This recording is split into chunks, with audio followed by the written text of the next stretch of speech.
Shalom sahabat yang baik hati, salam sehat selalu bagi kita semuanya. Marilah kita bersatu di dalam doa. Bapa kami yang bertahta di kerajaan sorga, kami bersyukur kepadamu Tuhan, Engkau senantiasa memelihara hidup kami, dan kami merasakan penyertaan Tuhan di sepanjang perjalanan hidup kami. Pada hari ini Tuhan, kami mau merenungkan firman-Mu. Biarlah firman-Mu senantiasa berkuasa atas kami. Amin. Firman Tuhan bagi kita pada hari ini, yaitu dari Yeremia 29 ayat 10 sampai 14. Mari kita baca secara lengkap di tempat kita masing-masing. Dan saya hanya membaca beberapa ayat saja. Sebab aku ini mengetahui rancangan-rancangan apa yang ada padaku mengenai kamu. Demikianlah firman Tuhan, yaitu rancangan damai sejahtera dan bukan rancangan kecelakaan, untuk memberikan kepadamu hari depan yang penuh harapan.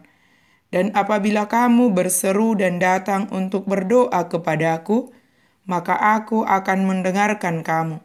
Apabila kamu mencari aku, kamu akan menemukan aku.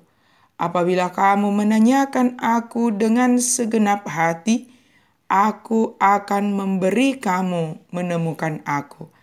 Demikianlah firman Tuhan, dan aku akan memulihkan keadaanmu, dan akan mengumpulkan kamu dari antara segala bangsa, dan dari segala tempat kemana kamu telah kucerai-beraikan. Demikianlah firman Tuhan, dan aku akan mengembalikan kamu ke tempat yang dari mana aku telah membuang kamu. Rancangan damai sejahtera. Kita semua berbesar hati oleh seorang pemimpin yang mendorong kita untuk terus maju. Seseorang yang yakin bahwa kita bisa melaksanakan tugas yang Ia berikan dan akan menyertai kita senantiasa. Allah lah pemimpin yang demikian. Dia mengetahui masa depan dan rencana-rencananya bagi kita adalah baik dan penuh harapan. Selama Allah yang mengetahui masa depan, menyediakan agenda kerja, menyediakan hal yang harus kita kerjakan, dan menyertai kita, ketika kita melaksanakan misinya, kita bisa memiliki harapan yang tak terbatas. Ini tidak berarti bahwa kita akan diluputkan dari penderitaan, kesengsaraan, atau kesukaran. Tetapi bahwa Allah akan menjaga kita terus sampai mencapai akhir yang mulia.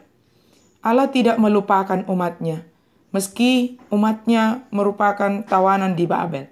Dia berencana untuk memberi mereka suatu awal baru dengan harapan baru, mengubah mereka menjadi manusia baru. Pada masa situasi menakutkan, mungkin terasa seolah-olah Allah melupakan kita.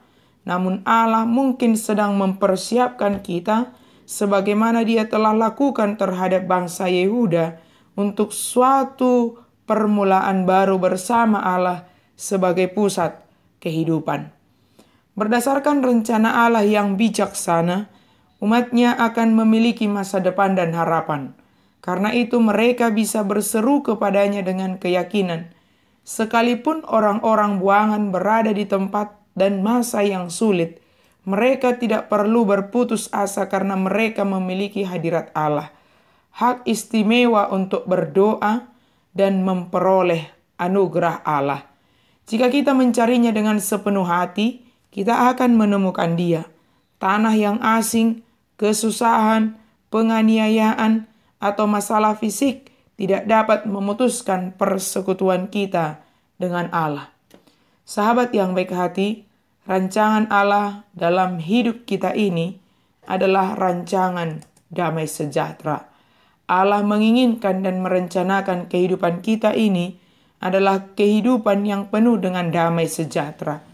Terkadang kita bertanya dalam semua duka cita dan pergumulan kita, apakah ini memang rancangan damai sejahtera dari Allah? Firman Tuhan mengatakan, ya, bahwa kehidupan kita adalah rancangan damai sejahtera Allah. Semua yang terjadi dalam hidup kita mendatangkan kebaikan bagi kita. Maka mari jalani kehidupan ini dengan penuh harapan dan terus kita mencari Allah, artinya kembali ke jalan Allah dan di sana Allah akan berkenan untuk kita temukan. Kita bersyukur boleh berada pada hari terakhir di tahun 2021 ini. Semua adalah karena kebaikan Tuhan dan adalah rancangan Tuhan dalam hidup kita. Mari syukuri segala perjalanan hidup kita selama 1 tahun ini dan penuh pengharapan untuk memasuki tahun 2022. Tuhan menyertai kita semua. Amin. Mari kita berdoa. Terima kasih Tuhan untuk rancangan damai sejahtera-Mu bagi kami. Terima kasih Tuhan karena Engkau berkenan kami temui. Terima kasih Tuhan untuk kebaikan-Mu yang kami rasakan sepanjang tahun ini, sepanjang hidup kami. Dan kami percaya penyertaan-Mu akan tetap senantiasa di dalam kehidupan kami hingga akhir zaman. Tolong kami Tuhan, dan kami yakin Engkau akan mengizinkan kami boleh mengakhiri tahun 2021 ini dan boleh memasuki tahun 2022. Dalam nama Yesus kami berdoa dan bersyukur. Amin.